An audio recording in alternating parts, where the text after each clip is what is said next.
পার্থ চট্টোপাধ্যায়ের শরীর ভালো নেই এবং এই মর্মে প্রেসিডেন্সি সংশোধনাগার থেকে চিঠি পাঠানো হলো এসএসকেএমকে এবং একটি মেডিকেল বোর্ড গঠন করে তার চিকিৎসা করা হোক, এই মর্মেই চিঠি পাঠানো হয়েছে। চিঠিতে ঠিক কী রয়েছে জানবো, কথা বলবো আমাদের প্রতিনিধি প্রকাশ সিনহার সঙ্গে। প্রকাশ, কি রয়েছে চিঠিতে?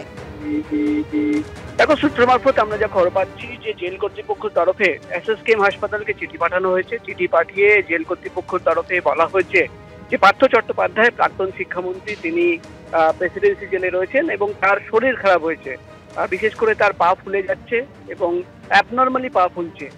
সেই মর্মেই কিন্তু চিঠি পাঠিয়ে জেল কর্তৃপক্ষের তরফে এসএসকেএম হাসপাতালের কাছে আবেদন জানানো হয়েছে যে একটি মেডিকেল বোর্ড গঠন করা হোক।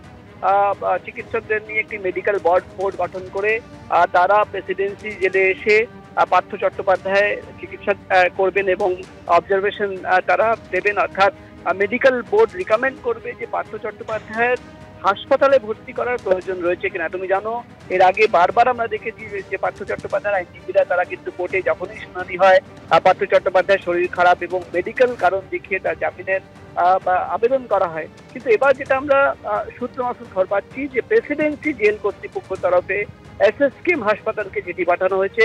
চিঠি পাঠিয়ে মেডিকেল বোর্ড গঠন করে প্রাক্তন শিক্ষামন্ত্রী পার্থ চট্টোপাধ্যায়ের চিকিৎসা করে এবং রিকমেন্ডেশন তারা দিয়েছেন যে পার্থ চট্টোপাধ্যায়ের হাসপাতালে ভর্তি করার প্রয়োজন রয়েছে কিনা। জেল সূত্রের খবর, পার্থ চট্টোপাধ্যায় তার কিন্তু পা অ্যাবনর্মালি খুলে যাচ্ছে, কিডনির কোনো সমস্যা রয়েছে কিনা বা অন্যভাবে আর কোনো কারণ রয়েছে কিনা সেটা দেখার জন্যই কিন্তু মেডিকেল বোর্ড গঠন করার আবেদন এবার কিন্তু জেল কর্তৃপক্ষ তরফে করা হয়েছে, এমনই খবর আমরা জেল সূত্র মারফত জানতে পারছি।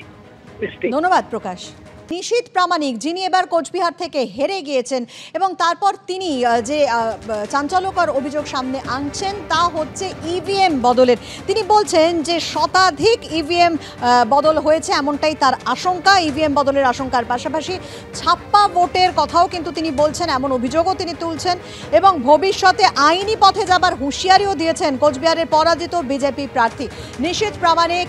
তিনি কোচবিহারের বিজেপি প্রার্থী ছিলেন এবং এবার তিনি হেরে যান এবং হেরে যাওয়ার পর তিনি ইভিএম বদলের আশঙ্কা করছেন, একই সঙ্গে ছাপ্পা ভোটের অভিযোগও তিনি কিন্তু করছেন। কি বলেছেন নিশীথ প্রামাণিক, শুনুন। যে মেশিন সিল করা হয়েছে তখন সেখানে একেবারে প্রিসাইডিং অফিসারের সই থেকে শুরু করে সেটা কিন্তু গালা সিল করে দেওয়া হয়, লক করে দেওয়া হয়। তার পরবর্তী সময়ে সেই ইভিএমের নাম্বার কি করে পাল্টে গেল, অর্থাৎ সাধারণ মানুষ যে ইভিএমে ভোট দিয়েছে আর যেখানে গণনা কেন্দ্রে গিয়ে যে ইভিএম দেখা যাচ্ছে দুটো আলাদা, এটা কি করে হয়?